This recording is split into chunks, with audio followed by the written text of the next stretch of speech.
जीव हमारी जाति है, मानव धर्म हमारा। हिंदू मुस्लिम सिख ईसाई धर्म नहीं कोई न्यारा।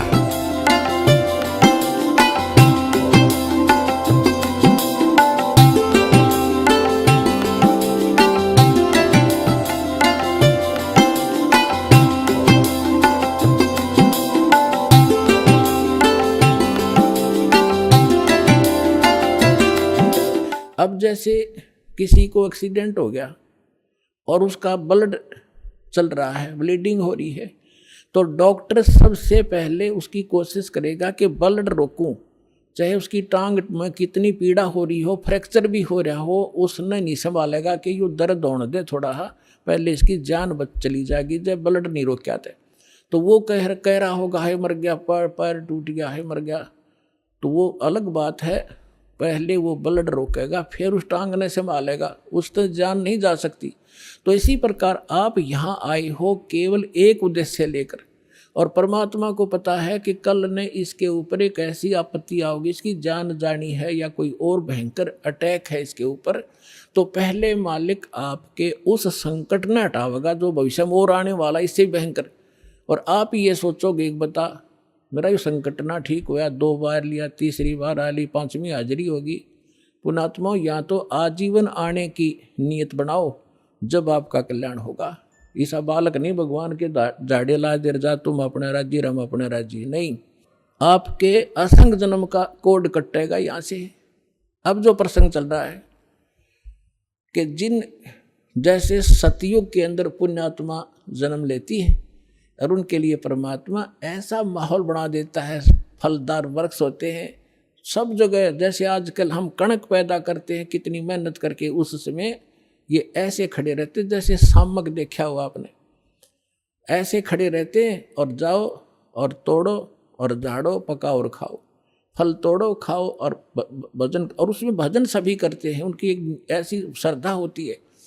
तो वो भक्ति करते हैं शास्त्र विरुद्ध, और सुख सारे उपलब्ध हैं, शरीर भी स्वस्थ है, लाखों वर्ष जीवन भी रहता है, बाप से पहले बेटा भी नहीं मरता है, और विधवा औरत विधवा नहीं होती हैं। तो वो ये सोच रहे कि हम जो साधना कर रहे हैं इससे हमें लाभ है, नहीं, यह भूल मार रही है हमने आज तक। तो वो उस सतयुग में कौन प्राणी जन्म लेंगे, ये बहुत असंख्य युगों से चला रहा है। अब जैसे ये समय अब चल पड़ा, जो भगवान पुण्यात्मा है इस ज्ञान से संपर्क में रहेंगे, भक्ति ठीक करते रहेंगे, तो ये पार हो जाएंगे। अब अरबों खरबों प्राणी पार होंगे अब इस पिछली पीढ़ी में इस ज्ञान, और क्योंकि परमात्मा ने 3 युग इंतजार की है इस समय के लिए। और कैसे परमात्मा किस प्रकार ऐसे छुपा लुका छिपी करके और भक्ति बचा के लाए हैं, आप इस ज्ञान से परिचित होगे तब पता चलेगा। कहीं भी जैसे आप सोचा करते श्री कृष्ण ने साड़ी बढ़ा दी द्रौपदी की, श्री कृष्ण नर के बस का ना था कुछ भी। परमात्मा की श्रद्धा बनाए रखने के लिए परमात्मा कहते मैं ही 100 छल छिद्र करता हूँ, वही उसी संत का रूप बनाकर चले जाते हैं जो जिस गुरु पर आश्रित है, और उसका काम कर देते। भगत में आस्था बनी रहती है, और वो ने सोचा मेरे गुरु से या इस साधना से ठीक हो गया, होता उसके पूर्व जन्म के संस्कारों से।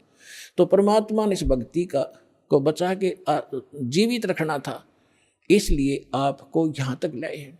तो अब जो पार होंगे वो तो होंगे ही होंगे। मालिक का वचन है सकल सृष्टि प्रवानिक होई, पूरा विश्व और नाम लेगा, मोक्ष होगा। फिर क्या होगा कि लास्ट में फिर ये तो स्वभाव है इस गंदे लोग का, एक फिर धीरे धीरे चाहकर परंपरा बिगड़ना शुरू हो जाती है। तो उस समय लास्ट में जो भक्त भक्ति यही कर रहे होंगे लेकिन वो पार नहीं हो पाएंगे, उनकी संख्या भी थोड़ी नहीं होगी, बहुत लाखों और करोड़ों में होंगे जो पार नहीं हो सकेंगे, लेकिन भक्ति संग्रहित हो जाएगी उनकी जबरदस्त। तो वो फिर क्या करेंगे, काल के हाथ चढ़ेंगे। उन्हीं में से ब्रह्मा विष्णु महेश ये देव और ये सब बनाए जाएंगे, गणेश और ये जो जितने भी देवता हैं, इंद्र कुबेर वरुण धर्मराज, ये 33 करोड़ देवता इन्हीं में से सिलेक्टेड होते हैं। और फिर इनको ऊपर रखेगा, ऊपर के लोकों में इनकी पुण्य इनके साथ होंगे। फिर वहाँ इसका टैक्स है, अपना टैक्स अलग लेगा और अपना वह माल बेचेगा वो न्यारा। तो इनके पुण्य समाप्त जब हो जाएंगे फिर ये दोबारा सतयुग में जन्म लेंगे। वो पिछले वाले जो ऊपर लुटन लग रहे हैं वो इस सतयुग में आएंगे और अब वाले फिर काफी वर्षों के बाद वो आएंगे फिर सतयुग में। अब सतयुग में होंगे ये भक्ति संग्रहित प्राणी जो अब करेंगे। शास्त्र अनुकूल साधना अब मिली इनको। आज तक शास्त्र अनुकूल साधना नहीं थी। 4 युग का हिसाब लगा के देख लो जब किसी के पास आज तक ये शास्त्र अनुकूल साधना हो या भक्ति की हो किसी ने। तो भक्ति अभी शुरू होगी तो इनमें से बचे हुए फिर उसी गेड़ में आगे। सतयुग में जन्म हुआ, फिर वही त्रेता में, द्वापर में, और फिर कलयुग के इसी समय में फिर दाव लगेगा इस मोक्ष का। और ईब चूकिए तो फिर वही चक्कर। इंद्र हजारों वर्ष युगों तक आप वह इंद्र की पोस्ट पर रहोगे, हजारों वर्षों तक देवताओं के स्वर्गलोक में अपना माल खाओगे, बर्बाद करोगे पूंजी को। और फिर यदि आगे भगवान फिर कोई संत नहीं मिले, इतने जन्म मनुष्य के होकर भी फिर आप 84 लाख योनियों में चक्कर खाओगे।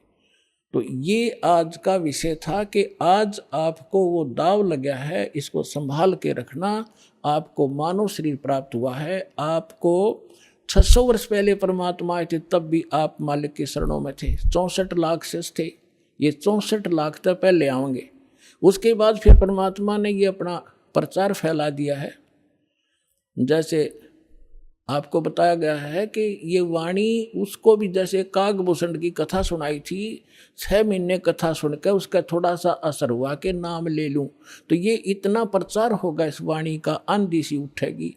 तो वो जो टर्न वाइज भी जिनका नंबर मनुष्य का आया है वो कुछ दिन के बाद आ जाएंगे, शरण में आना पड़ेगा और इस प्रकार ये सबका मोक्ष होगा। बोलो सतगुरुदेव।